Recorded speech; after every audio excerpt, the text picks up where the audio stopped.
When Jean Kennedy Smith, the youngest sister of President John F. Kennedy and the last surviving sibling of the political dynasty, died at the age of 92, the world took a moment of silence for the end of an era. But just 51 days later, when her daughter Amanda also passed away at 53, her death was just a forgotten whisper. There was no state funeral, no solemn eulogies. Why could a death in America's most famous family pass by in such silence? The answer is simple. Because Amanda was the tragedy the Kennedys could not turn into a legend. She was living proof that behind the glamour of Camelot lay a deep darkness, the chapter they wanted to tear out, the name whispered in the hidden corners of the clan. Unlike her uncles who died from bombs and bullets, Amanda slowly withered away under the shadow of the legacy. She was the price of the myth. For one to reign, another must bear the curse. To understand the quiet tragedy of Amanda Smith, one must first step back into the world she was born into, a world shaped by the immense, almost gravitational force of the Kennedy myth. The year was 1967. America was a nation in turmoil, fractured by the war in Vietnam, divided by the struggle for civil rights, and still reeling from the collective trauma of a presidential assassination that had occurred less than 4 years earlier. The dream of Camelot, that brief shining moment of youth, glamour, and intellectual vigor in the White House, was over, but its memory had already been enshrined in the national consciousness as a kind of lost golden age. The Kennedy family was no longer just a political dynasty. They had become a national obsession, the subjects of a modern tragic epic. At the head of this epic, at least in spirit, was the formidable, almost mythic figure of Joseph P. Kennedy Sr. He was the patriarch, the architect of the dynasty, a man of ferocious ambition and often brutal methods who had willed his family to power. A self-made millionaire who had conquered Wall Street and Hollywood, he harbored a deep, burning desire to see his sons reach the pinnacle of American political life, a height he, as an Irish Catholic, had been denied. He raised his children not as a family, but as a political unit, a team of rivals instilled with an almost fanatical will to win. "We don't want any losers in this family," was his famous mantra. "Don't come in second or third. That doesn't count. Win." This relentless drive for victory, this obsession with public image and success, would become both the family's greatest strength and the source of its deepest, most persistent sorrows. It created presidents and senators, but it also fostered a culture of extreme risk-taking, of secrets kept at all costs, and a profound intolerance for any perceived weakness, whether physical, emotional, or psychological. Into this crucible of ambition and expectation, 9 children were born. We know the stories of the sons: Joe Jr., the golden boy, destined for the presidency before he was killed in World War II; John, the charming intellectual war hero who would fulfill his father's dream; Robert, the intense, devout, and fiercely loyal enforcer; and Ted, the youngest, who would carry the family's political mantle for decades after his brothers were gone. The daughters, however, were raised for a different, more supportive role. They were the beautiful, impeccably dressed diplomats of the dynasty, tasked with marrying well, raising the next generation of Kennedys, and maintaining the family's social standing. They were the behind-the-scenes managers of the myth, the keepers of the flame. Rosemary's story is the most tragic and cautionary tale of what happened to a Kennedy who did not fit the mold. Her learning disabilities were a source of shame and frustration for her father, an imperfection in his perfect dynasty. His solution, a lobotomy that left her incapacitated for life, was a brutal and devastating secret the family would hide for decades. It was a terrifying lesson for the other children. Deviation from the norm would not be tolerated. Eunice became a passionate advocate for the disabled, driven, many believe, by the guilt and sorrow of what happened to her sister. Pat married a movie star, Peter Lawford, and tried to find her place in the glamour of Hollywood. And then there was Jean. Jean Ann Kennedy, born in 1928, was the youngest, the shyest, and in many ways the most reserved of the Kennedy siblings. She was the baby of the family, often overshadowed by her more boisterous and famous older brothers. While her siblings were known for their fierce competitiveness and loud, boisterous energy, Jean was known for her quiet wit, her gentle demeanor, and her deep, unwavering loyalty. She was the family's anchor, the quiet center in the whirlwind of their lives. In 1956, she married Stephen Edward Smith, a financial analyst and political strategist who would become one of the Kennedy clan's most trusted and indispensable advisors. Steve Smith was not a Kennedy by birth, but he was one in spirit. He was brilliant, tough, and utterly devoted to the family's cause. He managed the family's vast finances. He ran their political campaigns with a shrewd, behind-the-scenes genius, and he was the one who was called upon to clean up the messes, to handle the crises, and to protect the family's image at all costs. Together, Jean and Steve Smith created a life that was both at the very heart of the Kennedy world and slightly apart from it. Their home in New York City was a frequent gathering place for the clan, a kind of unofficial embassy of the dynasty. But Jean herself preferred to stay out of the direct political spotlight. She was a devoted mother to her two sons, Stephen Jr. and William, and she was a tireless worker for the family's charitable causes, particularly in the arts. She was, in the words of one family friend, the least Kennedy-like of the Kennedys, a woman who valued privacy and quiet dignity in a family that often seemed to thrive on public drama. This was the complex, contradictory world into which Amanda Mary Smith was born on April 30th, 1967. She arrived at a moment of profound transition for the family. The golden era of Camelot was a fresh, painful memory. Her uncle, Robert F. Kennedy, was gearing up for his own presidential run, a campaign that would be infused with both the hope of a restored dynasty and the ever-present shadow of potential tragedy. The nation was in a state of flux, and the Kennedy family was at the very center of its turbulent political and emotional life.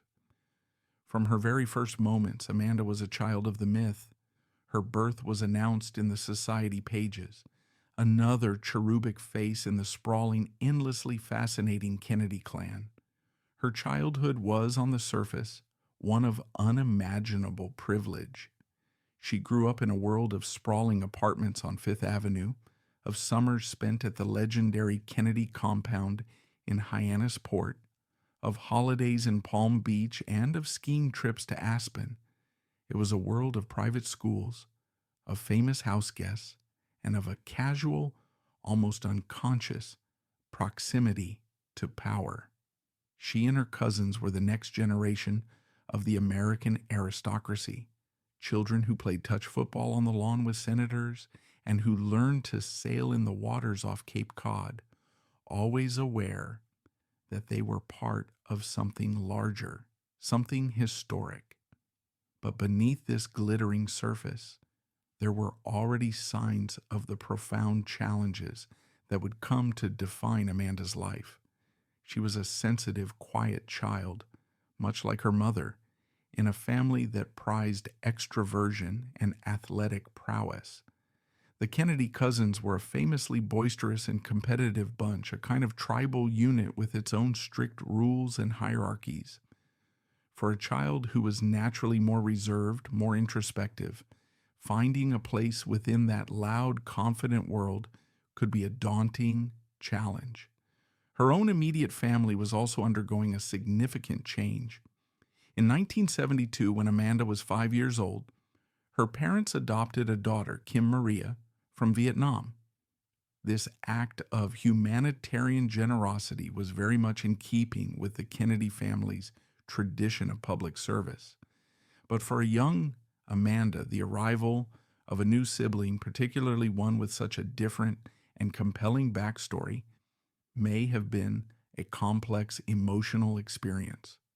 She was no longer the only daughter, and she now had to share her parents' attention. Her relationship with her father, Stephen Smith, was also a source of deep emotional complexity. He was a brilliant and powerful man, the rock upon which the entire Kennedy family often leaned, especially after the assassinations of Jack and Bobby. He was the crisis manager, the one who held the family together. But this immense responsibility came at a cost. He was a man who was often consumed by the family's larger dramas, a man whose work was never done. While he was a loving father, his attention was often divided, his focus pulled towards the endless demands of the Kennedy empire. For a sensitive daughter, this could create a sense of emotional distance, a feeling of having to compete with the ghosts of her famous uncles for her father's attention. And then there was the ever-present crushing weight of the family name. To be a Kennedy was to be constantly measured against an impossible standard. The world expected greatness from them, or at the very least, a certain kind of telegenic, confident glamour. For a young woman who was struggling to find her own identity, who was perhaps more fragile, more uncertain than the family myth allowed, this pressure could be suffocating.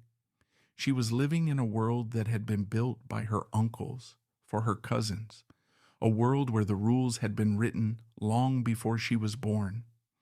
It was during these formative years, in the quiet spaces between the grand public moments, that the seeds of Amanda's lifelong struggles were sown.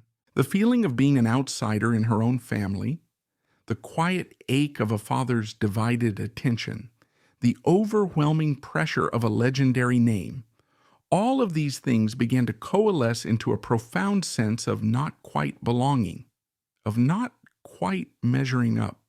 She was a Kennedy, but she felt like an imposter. This internal conflict, this gap between the glittering public image and her own private reality, would become the central tragic theme of her life. She was a child of the light, born into the heart of Camelot, but she was already, in the deepest parts of her soul, beginning to feel the pull of the shadows. And as she entered the turbulent years of adolescence and young adulthood, those shadows would begin to lengthen, threatening to engulf her completely. The transition from the sheltered, if emotionally complex world of a Kennedy childhood to the harsh realities of young adulthood is a perilous journey for any member of the clan.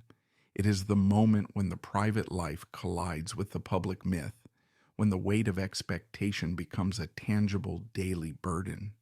For Amanda Smith, the 1980s and early 1990s were a period of profound searching and escalating struggle, a time when the fault lines that had formed in her childhood began to crack under the immense pressure of her family's legacy and her own internal demons. After completing her education at the exclusive Madeira School in Virginia, a boarding school known for educating the daughters of the nation's elite, Amanda went on to Duke University. On paper, it was the perfect trajectory for a young woman of her standing. But college for many is a time of self-discovery, of breaking away from the family orbit and forging one's own identity. For a Kennedy, however, true escape is never possible. The name follows you. It precedes you into every classroom, every party, every relationship. It is both a golden ticket and a heavy chain. During these years, Amanda began to grapple more seriously with the anxiety and the feelings of inadequacy that had long haunted her. She was not a natural academic, nor was she driven by the political ambition that consumed so many of her cousins.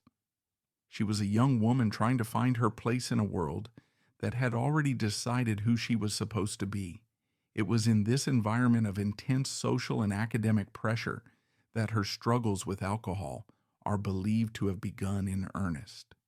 For a person feeling lost and overwhelmed, alcohol can offer a temporary deceptive solace, a way to numb the anxiety, to quiet the relentless inner critic, and to feel, for a fleeting moment, a sense of ease and belonging.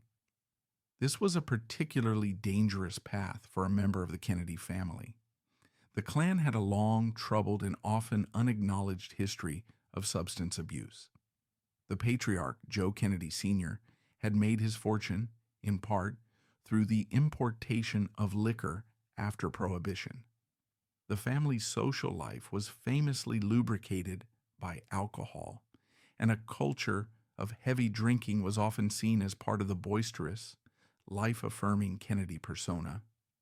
But beneath this glamorous facade lay a darker reality. Several members of the family had struggled with alcoholism, and the tragic consequences of driving under the influence had already visited the family more than once. The same substance that fueled the legendary parties could also become a destructive, isolating force, a private shame in a family that demanded public perfection. Amanda's struggles were not happening in a vacuum. She was part of a generation of Kennedys who had grown up in the shadow of their parents' and uncles' immense fame and tragedy. They were the children of the myth, and they were all in their own ways trying to find a way to live with its blessings and its curses. Some, like her cousin John F. Kennedy Jr., seemed to navigate this world with an impossible grace, embodying the glamour and charm of the family's golden age. Others, however, found the pressure to be unbearable. The 1980s saw several of the Kennedy cousins, including Robert F. Kennedy Jr. and David Kennedy, battling serious drug addictions. David's death from a drug overdose in a Palm Beach hotel room in 1984 was a devastating blow to the family, a tragic reminder of the vulnerability that lay just beneath the surface of their seemingly invincible lives. For Amanda, David's death must have been a particularly terrifying and poignant event.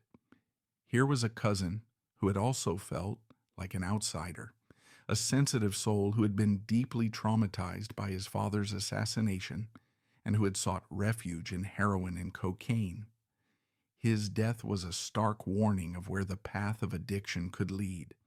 It was also a sign of the family's complex and sometimes dysfunctional way of dealing with such problems. The instinct was often to close ranks, to manage the problem internally, to avoid public scandal at all costs. This code of silence, while intended to protect the family's image, could also leave the struggling individual feeling even more isolated, their private pain a secret that had to be kept from the outside world. It was in this fraught and dangerous landscape that Amanda's life took a turn that would bring her and her family into the center of a media firestorm, a scandal that would become one of the most notorious chapters in the modern Kennedy saga. The stage for this drama was, fittingly, Palm Beach, Florida, the family's winter playground, a place of sun-drenched glamour and old money intrigue.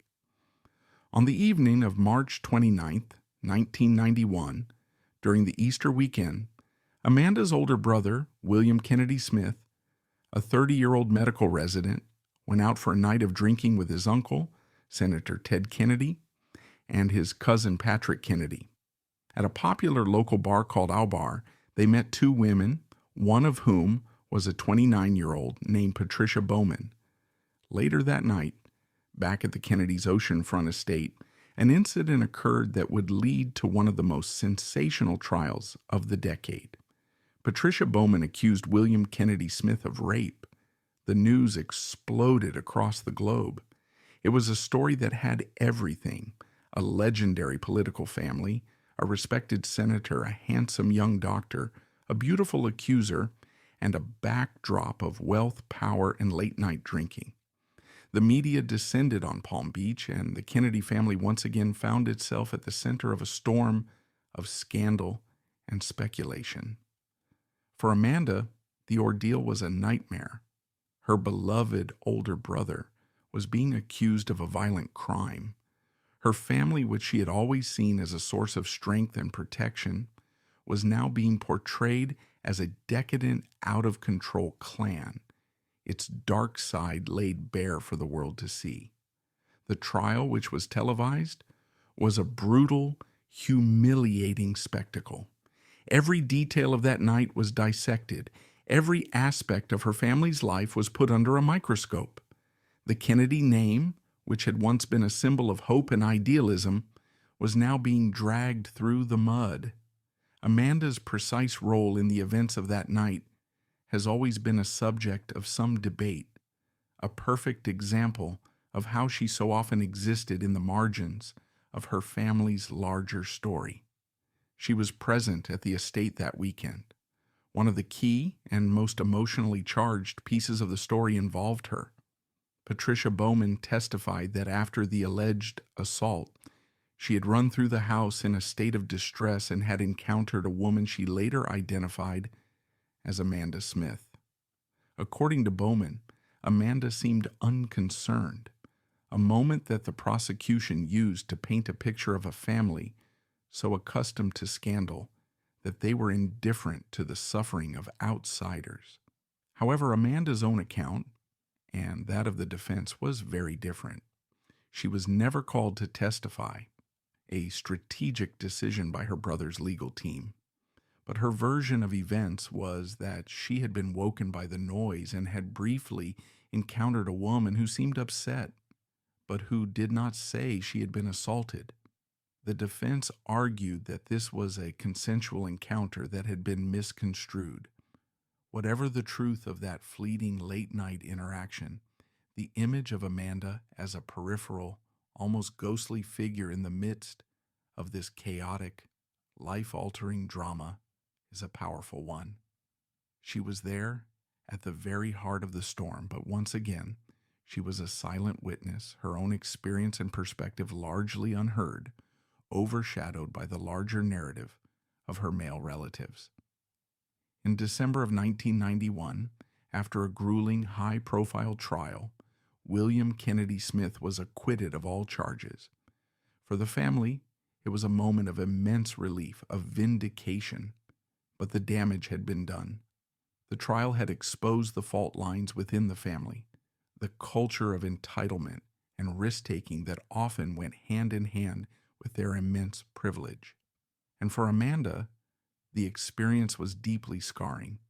It had not only been a public humiliation, but it had also reinforced her feeling of being a secondary character in her own life. The scandal was about her brother, her uncle, her cousin. Her own pain, her own fear, her own trauma were just collateral damage. The aftermath of the trial was a period of deep crisis for Amanda.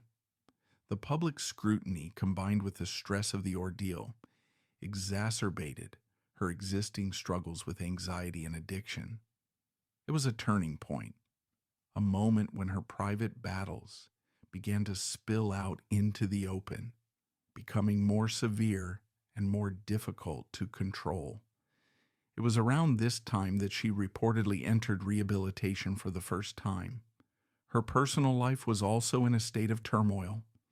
In the midst of this difficult period, she had met and married Carter Hood, a lawyer. The marriage, however, was short-lived. The pressures of dealing with her escalating addiction and the lingering fallout from the family scandal proved to be too much for the young couple. They divorced, and Amanda was once again left feeling adrift.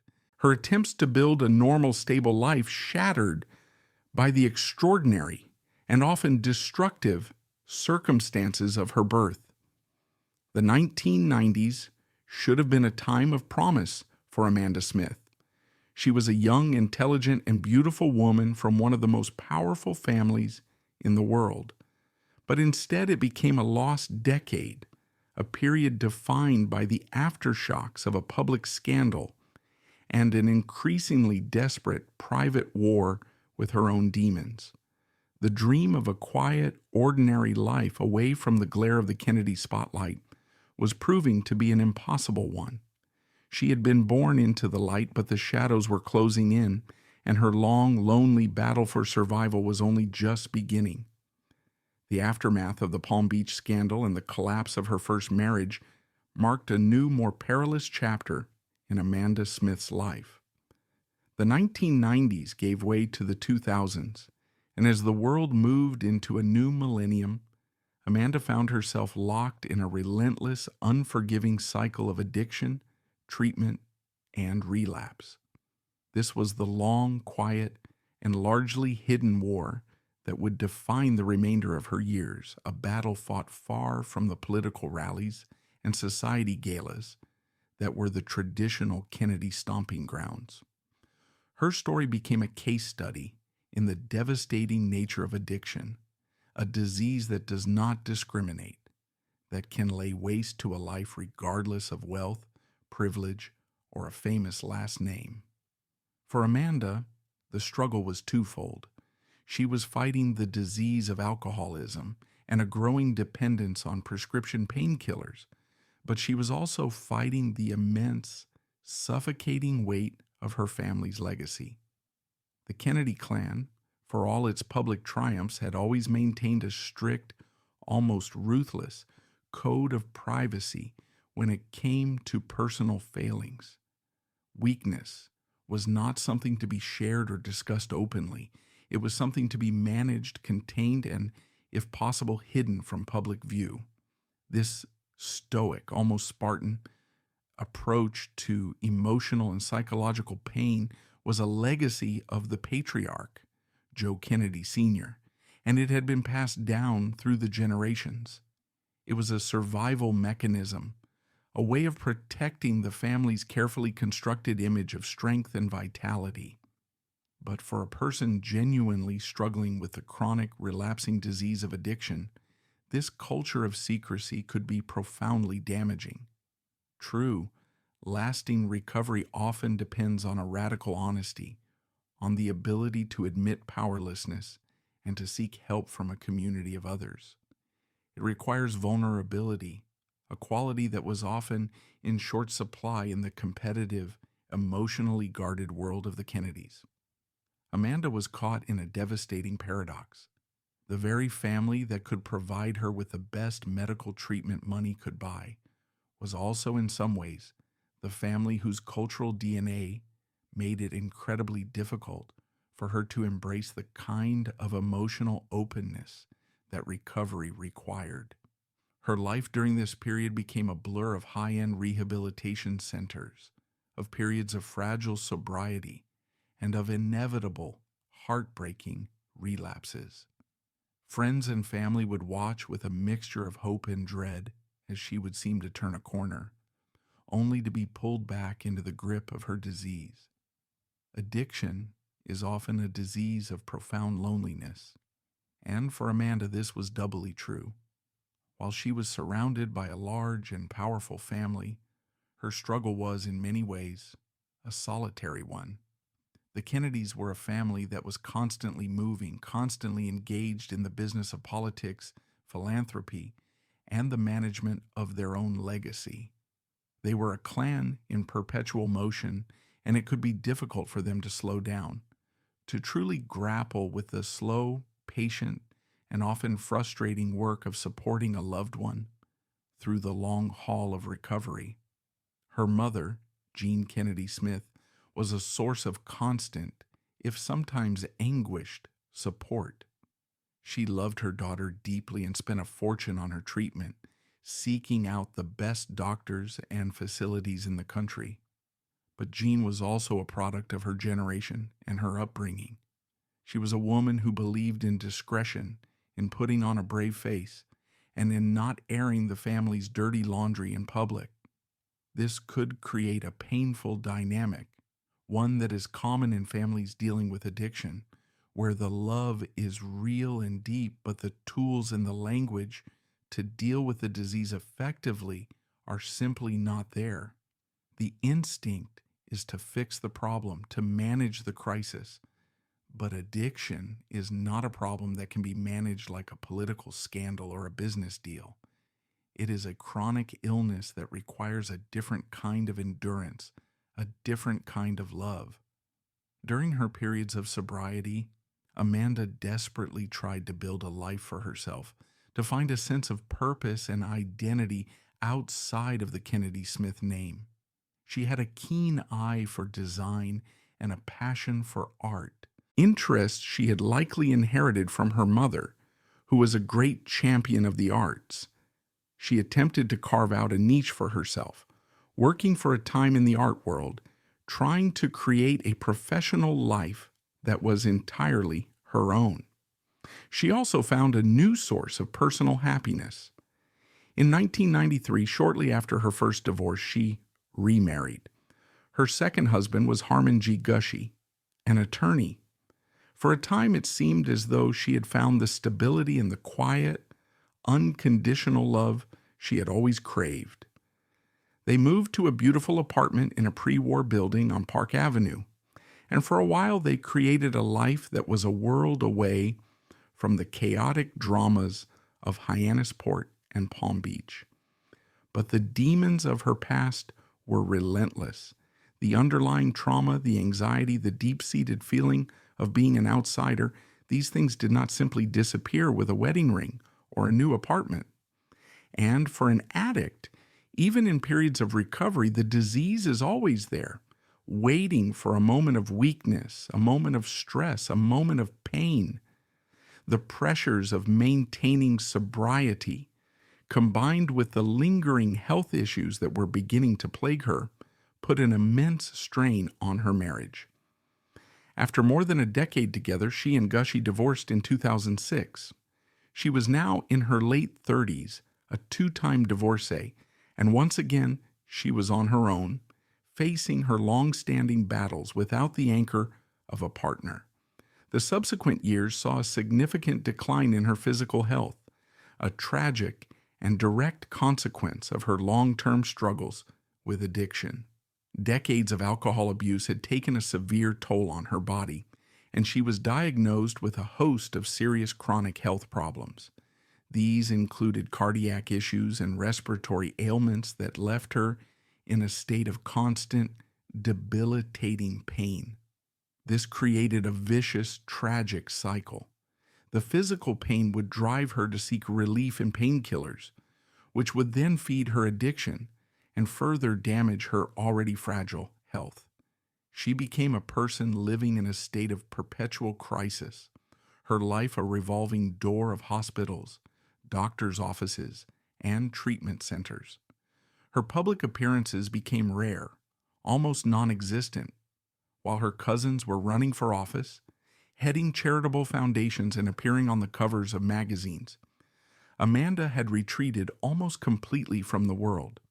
She became a ghost within the Kennedy dynasty, a name that was rarely mentioned, a presence that was felt mostly as an absence. The family, in its own way, continued to care for her, ensuring she had the financial resources she needed for her medical care.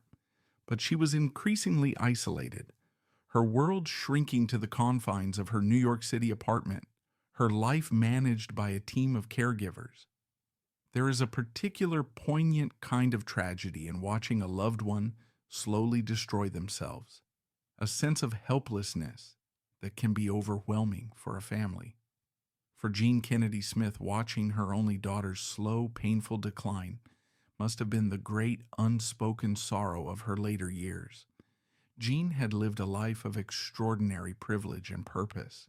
She had been the sister of a president, an ambassador who had played a crucial role in the Northern Ireland peace process, a mother who had successfully raised two sons and another daughter, Kim, who had thrived. But with Amanda, she was faced with a problem that all her power, all her influence, and all her money could not solve. She could not will her daughter to be well. She could not protect her from her own self-destruction. It was a profound and painful lesson in the limits of power, a mother's private heartbreak played out over decades. One of the most telling and heartbreaking glimpses into Amanda's state of mind during this period comes from a legal document. In a court filing related to a financial matter, Amanda was quoted as saying something that revealed the depth of her feelings of alienation from her own family. She spoke of the Kennedy family trust, the vast financial engine that powered the dynasty, and she referred to herself as an add-on and an afterthought. These two words are devastating in their simple, painful honesty. They speak to a lifetime of feeling like she was on the outside looking in, a secondary character in a story that was not her own. Even in the cold legal language of a court document, the voice of the lonely, forgotten child comes through. A voice that was crying out to be seen, to be valued, not as a Kennedy, not as a Smith, but simply as Amanda. As she entered her 50s, her health continued to deteriorate. She was a woman who was old before her time, her body ravaged by the long, grueling war she had been fighting for most of her life. The final years were a period of profound suffering, of constant medical intervention, of a life that had been reduced to a daily struggle for survival. Then, in the summer of 2020, the Kennedy family lost its last great matriarch. On June 17th, Jean Kennedy Smith died peacefully at her home in Manhattan at the age of 92. She was the last of her legendary generation, the final living link to the golden age of Camelot. Her death was the end of an era, and it was marked by an outpouring of public tributes, a final, nostalgic look back at the family that had so profoundly shaped the course of American history. But in the midst of this public mourning, a quiet, almost unnoticed tragedy was unfolding. Less than 2 months after her mother's death on August 7, 2020, Amanda Mary Smith died in her New York apartment. She was only 53 years old. The official cause of death was not immediately released, but those who knew her story understood that she had finally succumbed to the cumulative, devastating effects of her lifelong battle with addiction and illness. Her death was a stark, heartbreaking contrast to that of her mother and to those of her famous uncles. There were no national television specials, no lengthy obituaries in the major newspapers, no public outpouring of grief. Her passing was noted quietly, a brief, sad postscript to the end of the Jean Kennedy Smith era. It was a final, poignant confirmation of the role she had played throughout her life, the forgotten Kennedy, the child of the shadows. Her quiet, lonely death was the final tragic chapter in a life that had been defined by a struggle to find a place in a world that had never quite known what to do with her. The life and death of Amanda Mary Smith force us to confront a difficult and uncomfortable question. What does it mean to be a victim of the Kennedy curse? For decades, this phrase has been used to explain the seemingly endless string of tragedies that has befallen America's most famous family. It's a convenient, almost mythological explanation for a pattern of death and misfortune that seems to defy rational explanation. The assassinations, the plane crashes, the fatal accidents, the deadly overdoses, it is tempting to see them as the work of some malevolent fate, a kind of cosmic retribution for the family's immense power and ambition. The idea of a curse is seductive because it is simple. It turns a complex, multi-generational saga of human triumph and failing into a kind of Greek tragedy, with the Kennedys as its doomed, heroic figures. It allows us to view their story from a safe distance as a grand, almost fictional narrative. But the life of Amanda Smith suggests a different, more complicated, and perhaps more troubling interpretation. Her story is not one of a sudden, dramatic tragedy, of a life cut short by an assassin's bullet or a malfunctioning airplane. Hers was a slow, quiet, and protracted tragedy, a death by 1,000 cuts, a life that slowly unraveled over decades. And to understand it, we must look beyond the myth of a curse and examine the very real, very human, and often very dark legacy of the Kennedy dynasty itself. Was Amanda Smith a victim of a curse, or was she a victim of a system of generational trauma? The Kennedy family, for all its glamour, was a family forged in trauma. The patriarch, Joe Sr., was driven by the deep-seated resentments and insecurities of the Irish Catholic experience in Boston, a feeling of being an outsider that fueled his relentless ambition. This ambition, in turn, placed an almost unbearable pressure on his children to succeed, to win at all costs. The premature deaths of Joe Jr., Kathleen, Jack, and Bobby were not just national tragedies. They were profound, repeated, and unresolved traumas within the family itself. Grief was something to be endured, to be pushed through, but rarely was it something to be processed openly and healthily. The family's response to tragedy was to close ranks, to carry on, to show the world an image of unbreakable strength. This culture of emotional stoicism, this inability to show vulnerability, can be incredibly damaging. It can create a legacy of unresolved grief, of buried pain that is passed down from one generation to the next. The children of the fallen heroes, the so-called cousins, grew up in a world where their fathers were not just men. They were martyrs, saints of a new American civil religion. This is an impossible legacy to live up to, an emotional burden that can manifest itself in a host of destructive behaviors: depression, anxiety, risk-taking, and of course addiction. Addiction in this context is not just a personal failing. It is a symptom of a much deeper, inherited pain. It is a form of self-medication, a way of numbing a sorrow that is too large to name. Amanda's story, seen through this lens, is not an anomaly. It is tragically part of a pattern. The struggles of her cousins, like David Kennedy, were not isolated incidents. They were the visible cracks in the beautiful marble facade of the Kennedy myth. Furthermore, we must question the role that the family's immense privilege played in her story.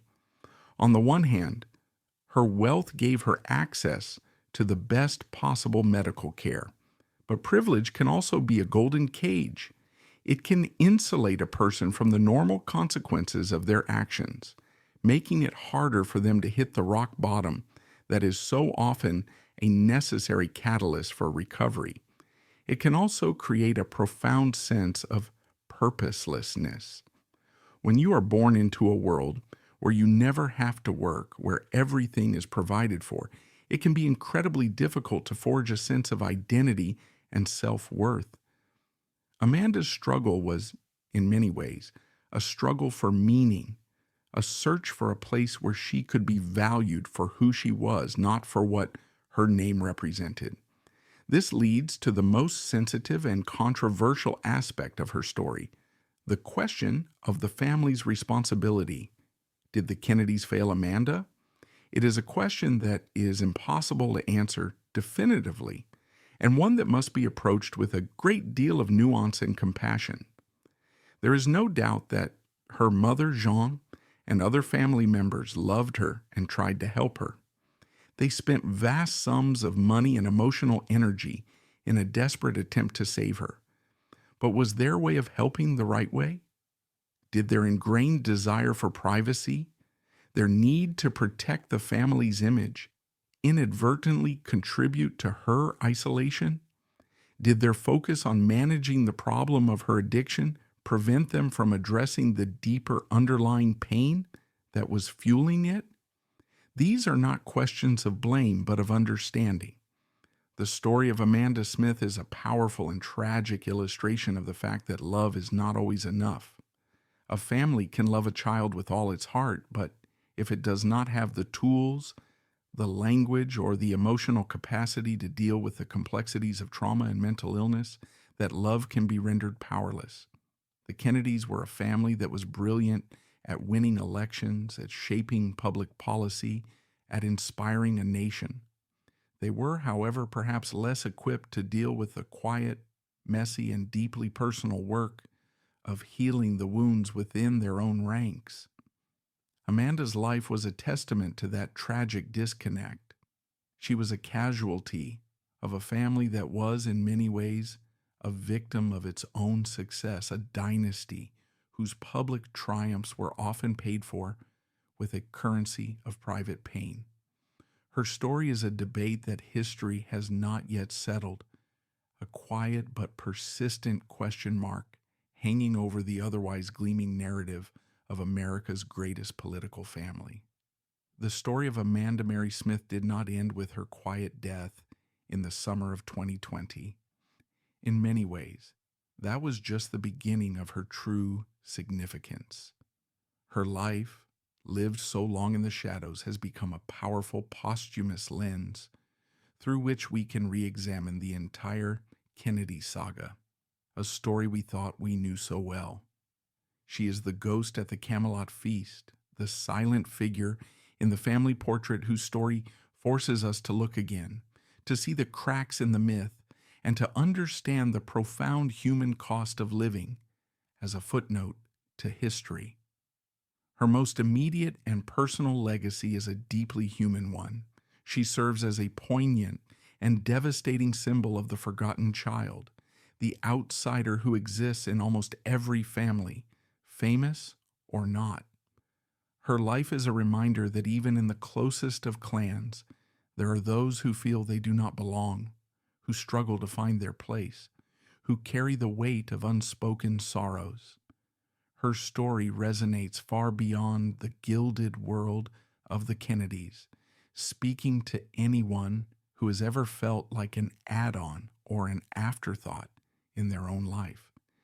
It gives a voice to the quiet internal struggles that are so often masked by a veneer of privilege or a famous name. In this way, her life, in its very obscurity, has a kind of universal power that the more famous political lives of her uncles can sometimes lack. Culturally, Amanda's story serves as a vital and necessary corrective to the often romanticized myth of the Kennedy family.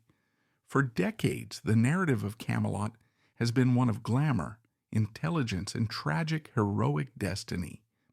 Amanda's life provides the dark counter-narrative. It reveals the underbelly of the myth, the world of addiction, emotional neglect, and generational trauma that was the often unseen consequence of the family's relentless pursuit of power. Her struggle highlights the destructive nature of the family's code of silence, its obsession with image, and its deep-seated intolerance for weakness. She shows us that the same dynastic forces that created a president could also crush a fragile soul. Her life is not a contradiction of the Kennedy myth. It is its essential tragic other half. Without stories like hers and like that of her Aunt Rosemary, our understanding of the Kennedys is incomplete, a sanitized two-dimensional version of a much more complex and often much darker three-dimensional reality. Her story also has a profound significance in the broader conversation about addiction and mental health. In an era when we are finally beginning to speak more openly about these issues, Amanda's life is a powerful cautionary tale. It demonstrates in the most dramatic way possible that addiction is not a moral failing. It is a disease. It is a disease that can strike anyone, anywhere, regardless of their social standing. Her story challenges the stigma that has for so long been associated with addiction, the idea that it is something to be hidden, something to be ashamed of. By examining her struggle, by understanding the complex interplay of genetics, trauma, and environment that likely contributed to her illness, we can foster a more compassionate and informed understanding of a disease that affects millions of families. She is a tragic pioneer, a woman whose private pain can now serve a public purpose, helping to illuminate the dark corners of a struggle that has for too long been shrouded in silence and shame. What, then, can we learn from the sad, quiet life of Amanda Mary Smith? We can learn that the brightest lights often cast the darkest shadows. We can learn that the grand narratives of history are always built on a foundation of small, personal, and often painful human stories. We can learn that the weight of a legendary name can be a burden too heavy for some to bear, and that the pressure to live up to an impossible ideal can be a destructive and even fatal force. Her life is a profound meditation on the nature of identity. It asks a fundamental question: who are we when we are stripped of our family name, our inherited wealth, our public persona? Amanda spent her entire life grappling with that question, trying to find the essence of herself beneath the heavy, glittering mantle of being a Kennedy. It was a struggle she ultimately lost, but it was a struggle that was, in its own way, heroic. She reminds us that the most important journey any of us can take is the journey towards finding our own authentic self, and that for some, that journey is a lonely and perilous one. Amanda Mary Smith's name will never be etched onto a monument in Washington. There will be no libraries or airports named after her. Her legacy is a quieter, more intimate, and perhaps more enduring one. It exists in the questions her life forces us to ask, in the compassion her story inspires, and in the sudden, chilling recognition that even in the heart of a palace, a person can be utterly, desperately alone. She is the Kennedy who reminds us of the humanity, the fragility, and the profound sorrow that are the universal currency of the human experience, a currency that binds the forgotten niece to the famous president and all of us to each other. In the end, the story of Amanda Mary Smith is a tragedy in the most classical sense of the word. It is the story of a woman born into a world of gods and heroes who was herself only mortal. She was a child of a great and powerful house, a house that was a symbol of American hope and aspiration, but it was a house that was also haunted by the ghosts of its own making. Amanda was one of those ghosts, a quiet presence who wandered its halls, searching for a peace she would never find in life. Her story is not a glamorous one. It is a messy, painful, and deeply human story of a life lived in the shadow of an immense and unforgiving legacy. To be a Kennedy was to be part of a grand collective story, a story of us. But Amanda's life was a desperate, lifelong search for me. It was a search for a quiet space, a safe harbor, away from the relentless demands of the myth. Her tragedy is that she never truly found it. The undertow of her family's history was simply too strong, and it eventually pulled her under. Truman Capote, that great sharp-eyed chronicler of the triumphs and follies of the elite, once described Amanda's mother, Jean, as the only one of them with a sense of the tragic. It is a poignant observation, and one that feels deeply resonant in the context of her daughter's life. Perhaps Jean's sense of the tragic came from watching for over 50 years the slow, inevitable unfolding of her daughter's sorrow, a private heartbreak that was, in its own quiet way, as devastating as the more public and spectacular tragedies that had defined her family. We should remember Amanda Mary Smith.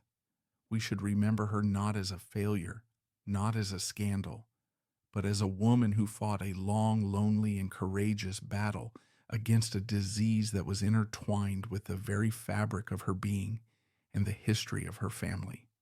Her life is a profound and somber lesson. It teaches us that the legacies we inherit are not always blessings, that privilege can be a prison, and that the most important victory is not winning the presidency, but simply surviving the quiet, desperate wars within our own hearts.